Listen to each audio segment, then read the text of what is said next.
In 1900, the Wabash Railroad was being built to run from Fort Wayne, Indiana to Detroit, Michigan.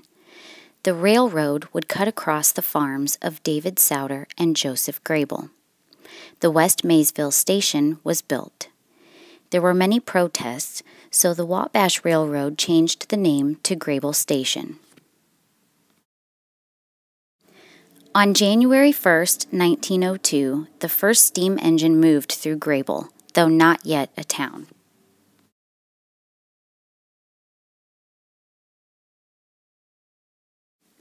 By February 1902, Joseph Grabill recorded the original plot of the town.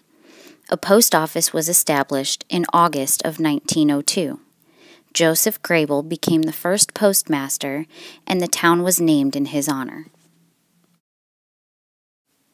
By the fall of 1902, the lots that comprised the town of Grabill were all sold.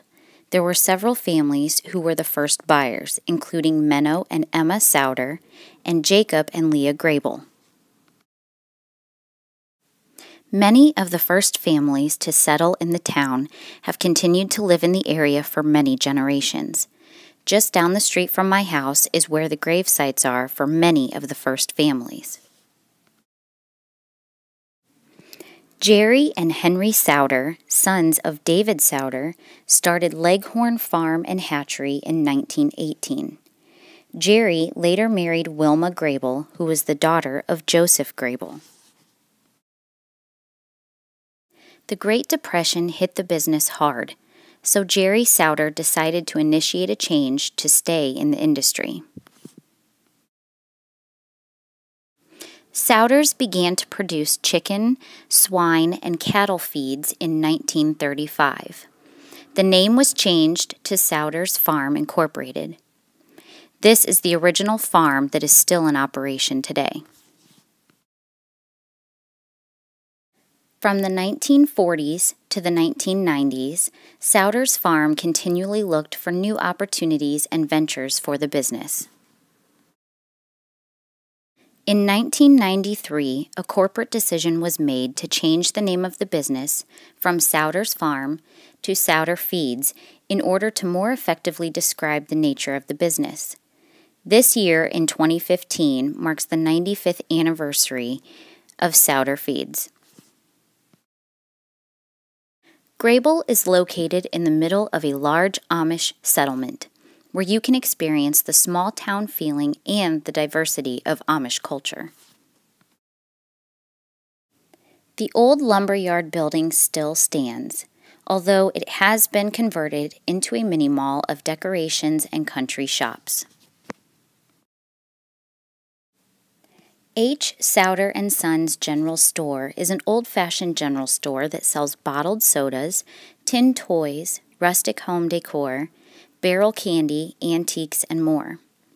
You might notice that this Souter is spelled a little different, but if you're familiar with the politician Mark Souter, it is his family that originally started this store. Mark Souter does continue to live in the town of Grabill when he is not in D.C.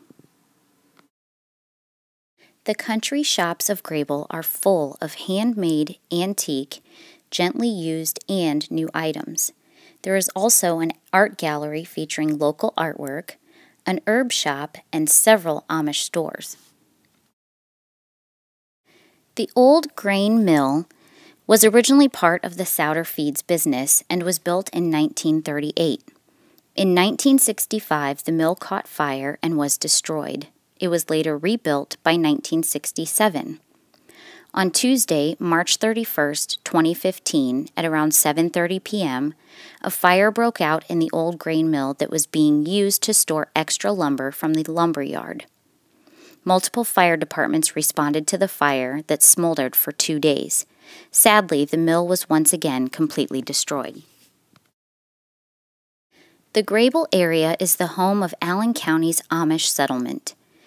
They can give you their reasons for dressing as they do, driving a horse and buggy, and living without electricity. They strive to live a life of simplicity.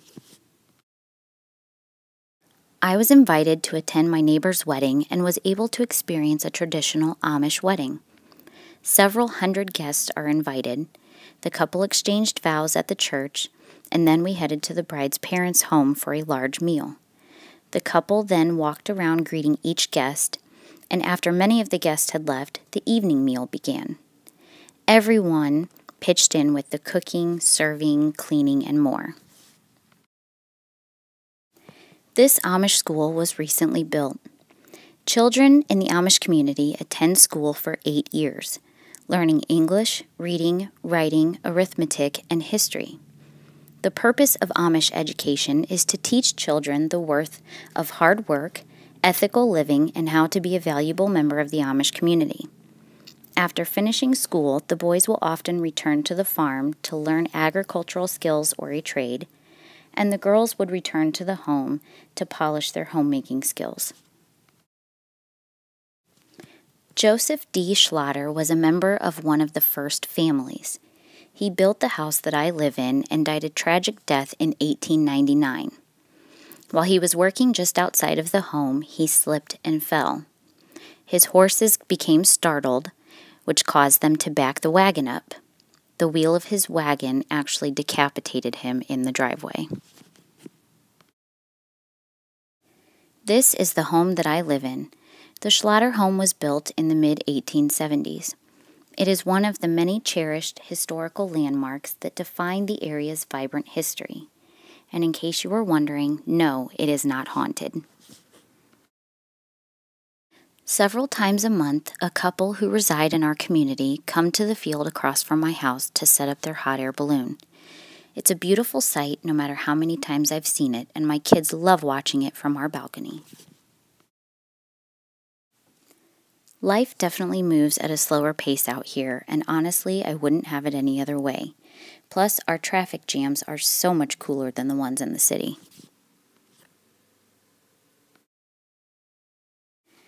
Located in the middle of a large Amish settlement, Grabill invites you to sample a taste of yesterday.